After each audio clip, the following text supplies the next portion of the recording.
Bismillah, walhamdulillah, wassalatu wassalamu ala rasulillah wa ala alihi wa sahbihi wa man wala amma ba'd. Assalamu alaikum wa rahmatullah. Bonsoir, bonjour tout le monde. Alors, suite à la demande de beaucoup de mes confrères, collègues, résidents, débutants, j'ai décidé d'entamer cette série de vidéos que j'ai nommée les séquences de base en IRM encéphalique. Alors maintenant, je vais traiter d'une introduction. Ça, c'est une vidéo qui est introduction pour tous ceux qui sont médecins généraux, c'est-à-dire hors domaine de radiologie, ceux qui ne sont pas radiologues. Car les radiologues généralement connaissent ce BABA, cette introduction. Alors, sans plus tarder, qu'est-ce qu'une séquence IRM?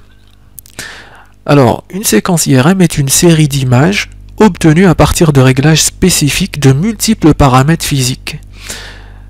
Ces paramètres physiques et ces réglages vont être appliqués par l'appareil sur la région à explorer, c'est-à-dire sur le patient. Et en l'occurrence, ici précisément, le cerveau, puisqu'on parle d'IRM encéphalique. Alors, cette alchimie physique, purement physique, produira une série d'images qu'on appellera séquence IRM. Alors, il faut savoir avant tout qu'un examen IRM dans sa totalité est composé de plusieurs séquences. Chaque séquence a une durée donnée, qui est extrêmement variable et qui va de 30 secondes à 5 minutes. Bon, tout au plus 5 minutes. Ok?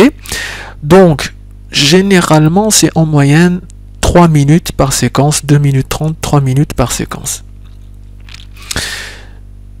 Cela explique qu'un examen IRM dure en moyenne 20 à 30 minutes. Supposons par exemple, si vous avez un examen, un patient qui vient, et chez qui on doit faire 6 séquences, chaque séquence va durer 5 minutes, le temps d'examen va durer 30 minutes. 30 minutes pour un patient qui est censé être immobile dans le tunnel d'IRM, c'est pas chose très facile.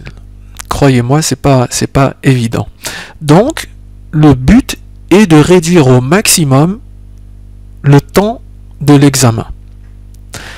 Et en fait, le but c'est d'être efficace, c'est-à-dire avoir le maximum de gains en un minimum de temps. Très bien. Comment ça se passe en fait un examen IRM? Donc je vais vous emmener avec moi dans la salle d'acquisition.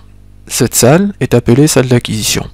Alors vous voyez ici deux ordinateurs. Un à droite, cet ordinateur qu'on appelle la station d'acquisition.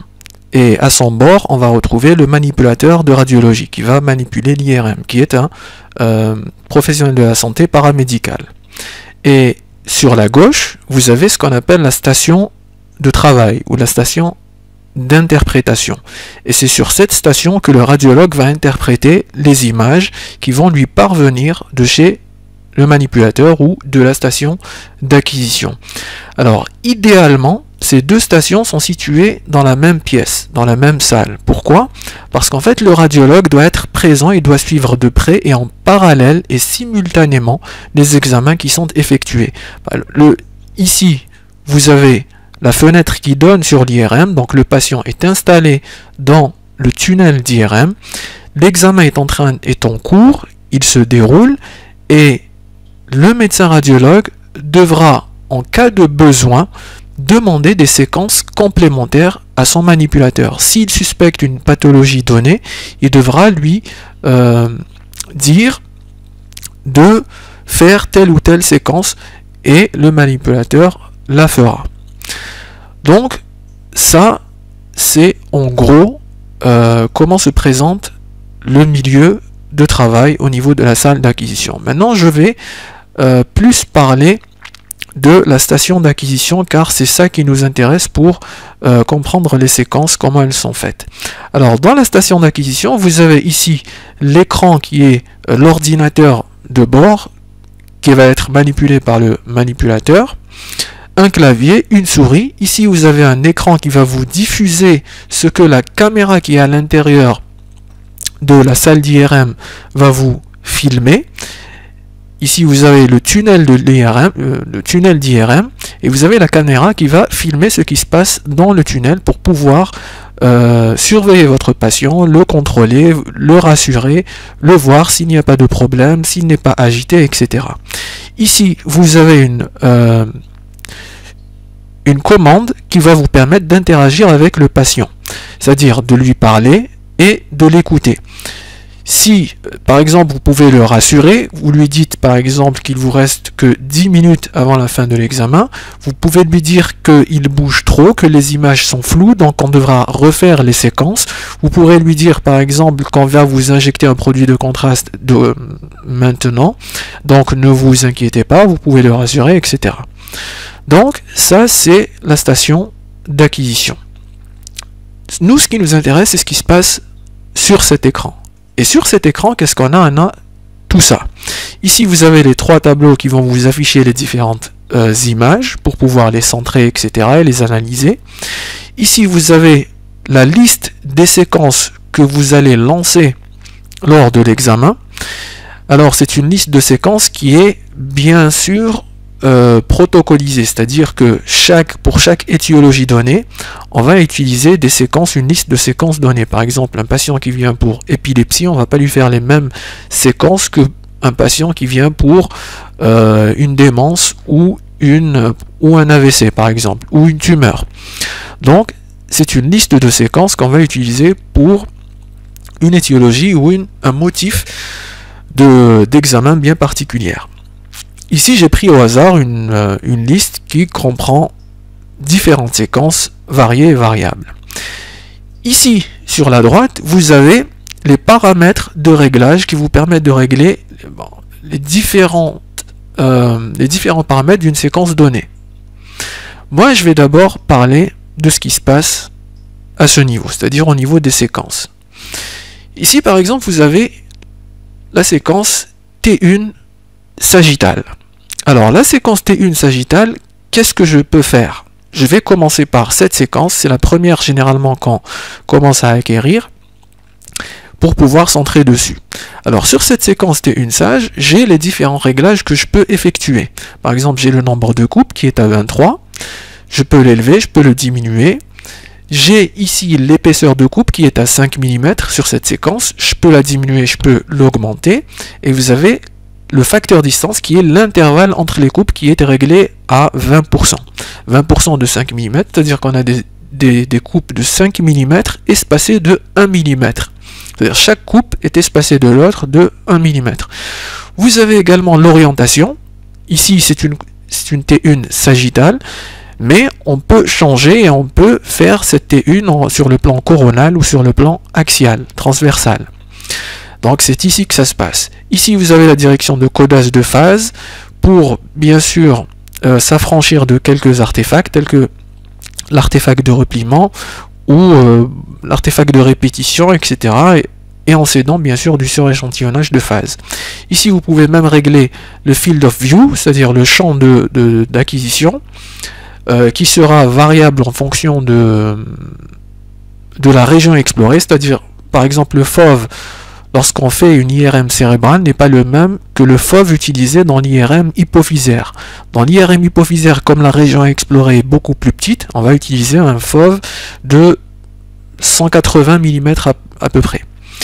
Ici, vous avez le TR pour augmenter l'effet T1, le TE pour augmenter l'effet T2, le nombre d'excitations et des concaténations pour, bien sûr, augmenter le rapport signal sur bruit. Et je termine avec ce TA. Qu'est-ce que ça veut dire le TA? C'est le temps d'acquisition. On voit bien que le temps d'acquisition de cette séquence avec ces paramètres-là est de 1 minute 36. Donc la séquence T1 sagittale avec ces paramètres va durer 1 minute 36. Et si j'augmente par exemple le nombre d'excitations et de concaténations à 2, je verrai ce temps doubler à 3 minutes. Donc en fonction de ce que vous voulez, de vos réglages, etc., et là je m'adresse aux résidents, vous pouvez manipuler vos séquences comme vous le voulez. Revenons maintenant à notre liste de séquences. Ici, nous avons une liste sur une IRM cérébrale qui était venue, je crois, pour des céphalées. Alors, on a fait une T1 sage, on a fait une flaire 3D, une flaire transversale 2D, une T2 transversale, une T2 coronale, une T1 transversale, une axiale SWI, T2 SWI. SWI, c'est une séquence de susceptibilité magnétique. Bon, on verra plus tard. La 3D TOF et bien sûr la diffusion. Si on descend plus bas, il y a la diffusion et le post-injection. Et vous voyez ce sur quoi je voudrais attirer votre attention, c'est que sur la marge de chaque séquence, vous avez un temps. Par exemple, ici, la 3D flair va durer 4 minutes. La flair 2D transversale va durer 3 minutes. La T2 va durer environ 2 minutes. L'axial svi va durer, par contre, 4 minutes. Donc, la somme de toutes ces séquences est de 24 minutes approximativement. Donc, l'examen dans sa totalité va durer au minimum 24 minutes. C'est quand même énorme. Et plus vous verrez des lésions, plus vous adapterez votre examen et vous rajouterez ou diminuerez ou éliminerez des séquences. C'est-à-dire que vous optimiserez votre temps en fonction de ce que vous verrez chez le patient. Et nous serons largement aidés si, sur les demandes d'examen, nous sommes orientés. C'est-à-dire que lorsque le radiologue est orienté, il fera les séquences qu'il faut. Okay. Donc, par contre, s'il vient un patient prière de faire une IRM cérébrale, on sera obligé de faire toutes les séquences et ça, c'est pas possible, puisqu'à un certain moment, le patient va être fatigué. Passer 25 minutes, 20-25 minutes, le patient va être fatigué, les séquences qui suivront après seront toutes floues, donc ininterprétables, donc c'est comme si on n'avait pas fait d'examen. Ok. Bon, ça c'était pour les différentes séquences, comment ça se passait, comment calculer le temps d'examen, comment modifier les paramètres pour retentir sur, pour que ça ressorte sur le temps d'examen et sur le signal sur bruit. Maintenant, un petit test de connaissance. Et là, je m'adresse à l'ensemble de la corporation médicale et des manipulateurs. Cette séquence, c'est quoi? Alors, cette séquence, vous la voyez, c'est une séquence T1. Celle-ci est appelée séquence T2. Ici, vous avez une séquence qu'on appelle FLAIR. FLAIR est l'acronyme de Fluid Attenuating Inversion Recovery. C'est-à-dire que c'est la séquence d'atténuation des fluides avec inversion récupération. Cette séquence, c'est la séquence T2 étoile.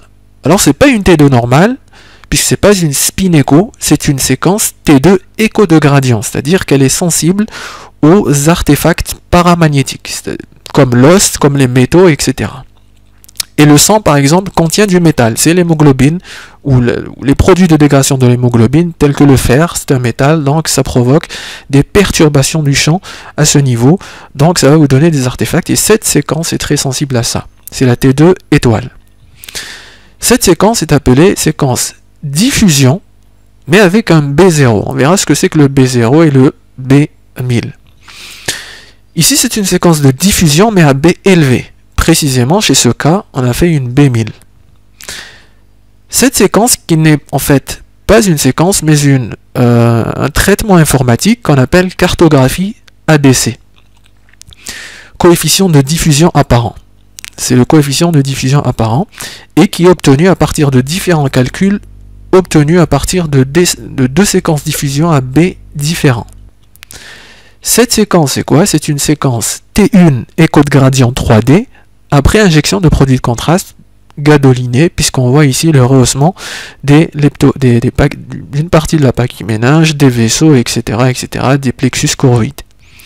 Et enfin, cette séquence, c'est quoi? C'est la fameuse séquence 3D TOF, qu'on appelle également plus communément l'angiographie fonctionnelle, qui va vous permettre de visualiser les structures vasculaires à flux rapide sans pour autant injecter de produits de contraste. Ça, c'est une séquence sans injection.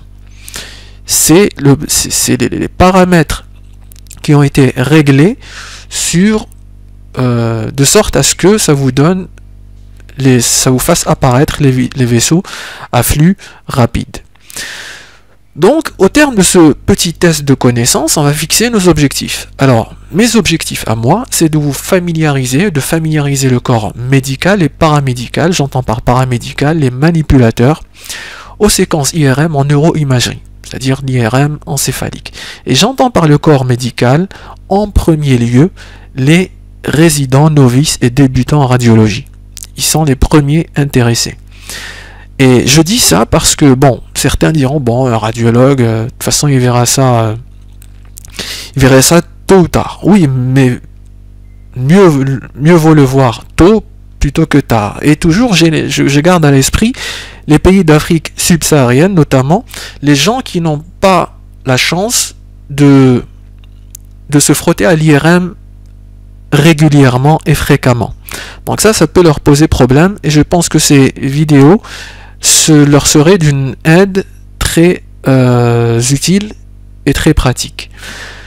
Donc, les résidents en radiologie débutants en premier lieu. Ensuite, j'entends par le corps médical tout ce qui est étudiant en médecine. Vous savez, les ECN, j'ai découvert qu'aux ECN, programme des ECN, les étudiants en médecine étaient tenus de connaître les différentes séquences et de savoir, d'avoir les bases d'interprétation en imagerie IRM ne parlant pas du scanner. Donc je me suis dit qu'il était vraiment dommage qu'on ne puisse pas bénéficier d'une formation pareille. C'est très simple, très basique, je ne vais pas aborder les détails. Bon, les détails seront réservés aux résidents, aux radiologues, mais sinon pour reconnaître les séquences, c'est vraiment basique. D'autant plus que je ne vais pas traiter de la physique, je vais traiter que de l'aspect clinique, de l'aspect pratique de la chose, de la séquence et des images. Ok, donc les étudiants en médecine qui sont les deuxièmes concernés par tout ça. Ensuite, les médecins généralistes et l'incorporation de médecine spécialisée, toutes spécialités confondues, notamment les neurologues qui sont les premiers visés et les neurochirurgiens, etc. Ensuite, le deuxième objectif, c'est de savoir reconnaître une séquence. Comment la reconnaître? Comment savoir? Vous avez vu dans le test de connaissance, est-ce qu'il s'agissait d'une séquence T1, T2, flair, ok? Et sans parler des détails de l'écho de gradient, du spin echo, du fast spin echo, etc. Donc, comment savoir reconnaître une séquence pour pouvoir l'interpréter? Et ensuite, cela va de soi, connaître l'intérêt et l'utilité de chaque séquence, car il ne sert à rien de reconnaître une séquence sans avoir connaissance de son utilité ou pourquoi est-ce qu'elle serait demandée ou serait faite ou serait pratiquée. Donc tout cela figure parmi les objectifs de cette série vidéo que j'ai intitulée les séquences de base en neuroimagerie, en IRM encéphalique ou en neuroimagerie, très modestement, car moi-même je suis en train d'apprendre et de découvrir de jour en jour. Le thème de la prochaine vidéo sera consacré à la séquence T1, avec comment l'identifier, comment la reconnaître, la séquence T1, quelles sont ses caractéristiques, ses particularités, et quel est son intérêt, pourquoi on l'utilise. C'est une séquence de base, la T1 et T2 c'est des séquences de base, donc on va s'y attarder, et quels sont ses intérêts, et j'espère que ça vous sera d'une aide d'une aide très conséquente, Inch'Allah. Et donc je vous remercie de votre attention. Adonna bil khair wa rabbi wafqna Inch'Allah.